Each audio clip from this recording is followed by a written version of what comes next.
Hello guys, my name is Louis. This is episode 2 where we take one food from every country, go through a little bit of history, why it's important to that country, and in this video we're doing Cacio e Pepe. It's basically Italian mac and cheese, the original mac and cheese.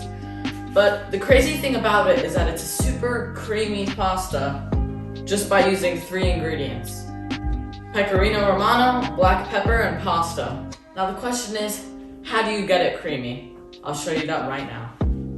Now, before we get started, I'll walk you through a brief history of Cacio e Pepe.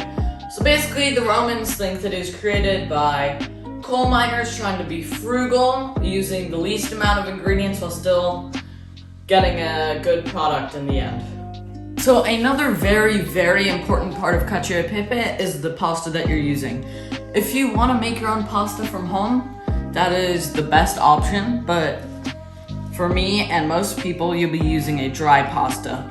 But you don't want to use any dry pasta. You don't want to use a cheap one. You want to use one that says bronze die cut or slow dried or dried at a low temperature. Or the easiest way to look for it is actually if you're able to see this roughness on it.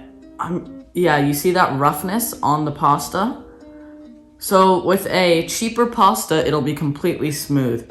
But this roughness shows that it has more starch and that the creaminess will stick better to the pasta. Very, very important.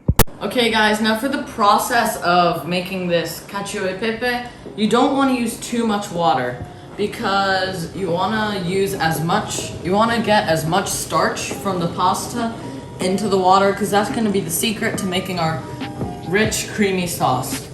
So while your water is coming up to a boil, you just want to grate some Pecorino Romano cheese. And I shouldn't be saying some because you actually want to grate a lot.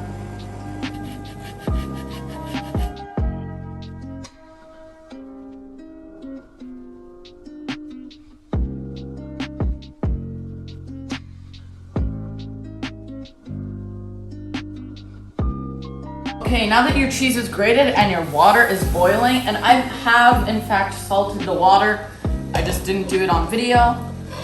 For this much water, you want to do like a little under the palm of your hand of salt. So now you just want to pour in your pasta. Remember, it needs to be a high quality pasta in order for this dish to work well. And then a trick for if it's not all in the water yet, while it's boiling, you can slowly start pushing it down. Then once it's pushed down, you just want to give it a little stir, and then boom. And so you have the package instructions for how long you want to cook the pasta. Well, you want to do that still, but just do 3 minutes less than the package says, because we're going to be cooking it later in this pan more. So now that your water is in the pot, you want to start toasting your black pepper. So you just want to crack a bunch of black pepper into whichever pan you're going to use to toss in the pasta later. And as for how much black pepper, you basically want to cover the bottom of your pan. That's the easiest way to measure it. And you want to make sure that you're stirring your pepper and only toasting it on a relatively low heat. The reason you do this is because if your pepper burns, then the whole recipe is completely ruined. And while the pasta is boiling, let's talk about which cheese to use.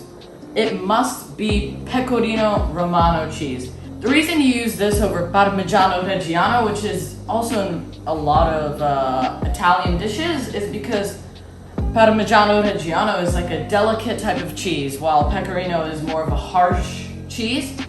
But this dish is not delicate at all. It's just pepper and cheese, and that's it. So you do not want to go with a delicate cheese.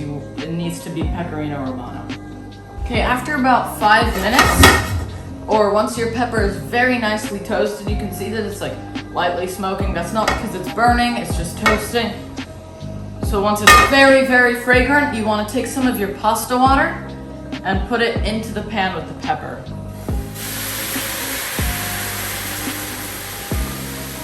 And you see how it's bubbling up? That's because our pasta water is nice and starchy. If you're using a really low quality pasta, you won't really get that. And while we're doing this, we also want to take some pasta water. It's better to start with less than more. We're gonna pour it into our cheese because what we want to create is a very thick paste, and that's what will give the very nice creaminess to our pasta.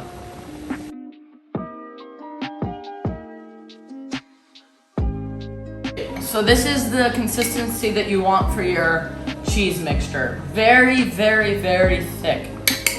So make sure you're adding less water at a time than adding more, because you can always add less, but you can't take out.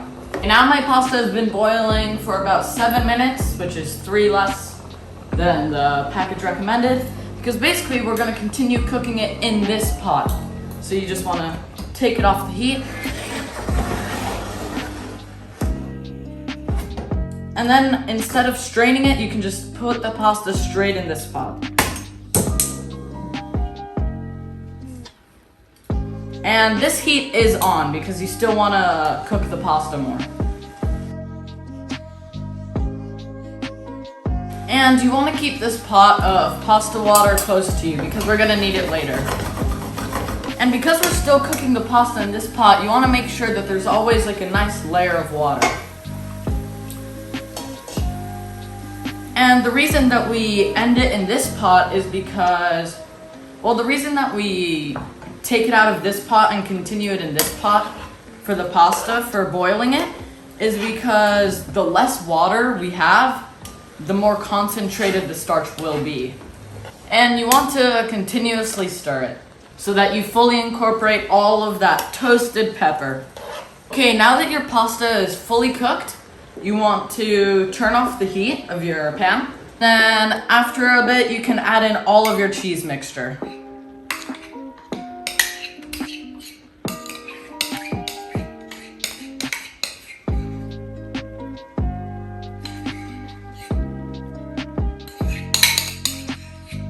So what's gonna create that cream is the cheese and the pasta water. Well, the pasta water with all that starch working together to create the cream. Now you just want to vigorously stir, and you can move this for more space.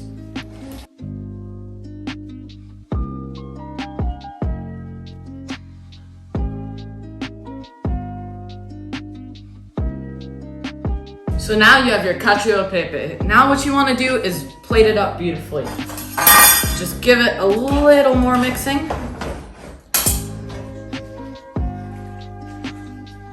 And then go in there with your tongs and twist your tongs around. This will create a nice spiral.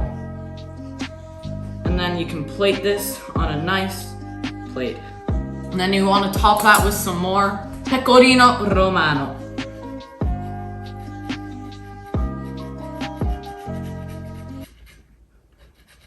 Boom. There you have a beautiful plate of cacio e pepe done the traditional way, which is the right way to do it for Italian dishes.